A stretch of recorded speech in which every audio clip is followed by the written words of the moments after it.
What is up, everybody? Rod J back in the house. Thanks for swinging by and check out another video here on the Beer Channel. And today, I'm going to share with you another beer. This is going to be a look at one that I also picked up from one of my local spots, Lighthouse.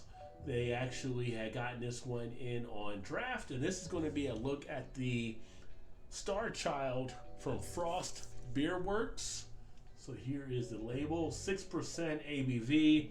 This is a New Zealand IPA. So I've never had a New Zealand IPA. I'll have to do some more research on that as being a style, but they do have that listed that way at Untapped. It is highlighted by the use of New Zealand hops. Frost Beer Works out of Heinsberg, Vermont. Anytime I see Vermont pretty much on a craft beer, I'm pretty much on board. So looking forward to seeing how they deliver it on this IPA. Let's go ahead and get it into a glass and check it out.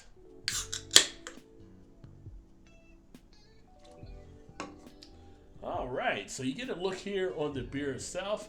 Definitely one that's got that hazy quality to it. It's got a good amount of murkiness. Can't really see into it, as you see right here. Almost has that juicy type look to it as well. Looking at the bottom, not getting really much bubble action to even pick up because of how hazy it is, but it's kind of got like a, I would say like a grapefruitish type look to it for the color. Aroma wise, wow. Get a nice feel of the hops coming out. Now, a great thing about getting a crowler is that you're getting it on draft at places. So this went right from the tap to can, which is nice. Have a nice freshness of the hops. Get a nice little resiny type quality in here. Definitely has that little dankness feeling to it that you like to get on some of the IPAs. But behind it, you're getting that pine. You're getting the kind of the old school grapefruit, some orange peel. Definitely a nice citrus undertone to the base of the hops on the nose. But smells pretty good overall. Again, had a little bit of a haze type look to it, and considering some of the hazy type IPAs, I get a little bit of that quality that makes me think it's going to have that juicy type effect, and most likely probably that lactose type effect as well. Taste wise,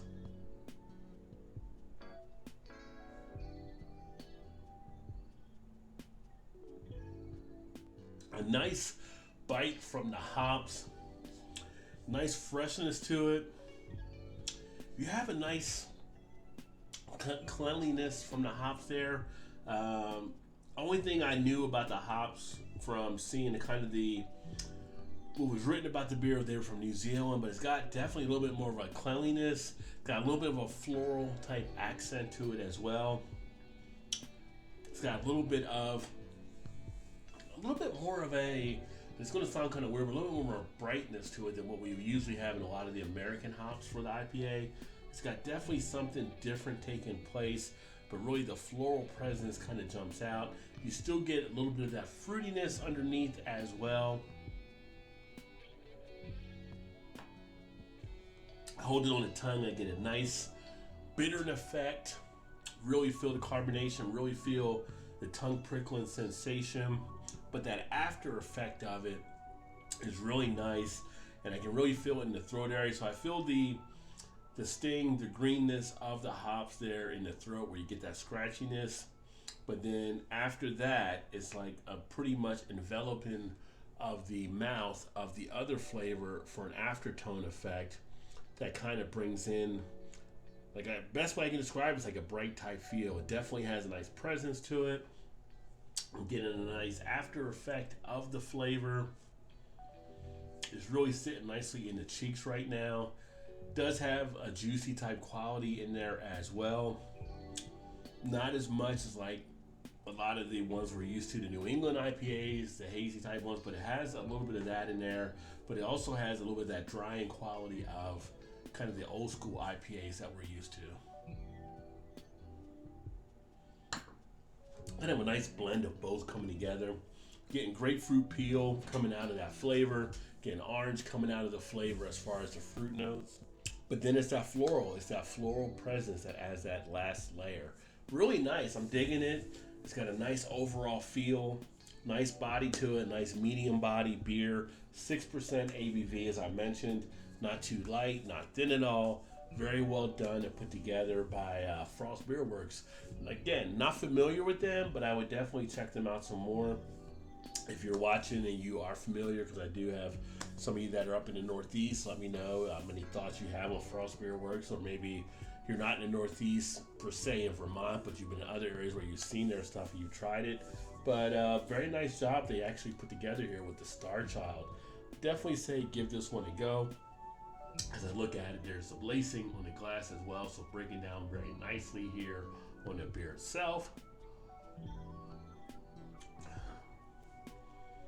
And definitely solid. You know, getting something like this in the world of IPAs nowadays, it's nice to have something a little bit different.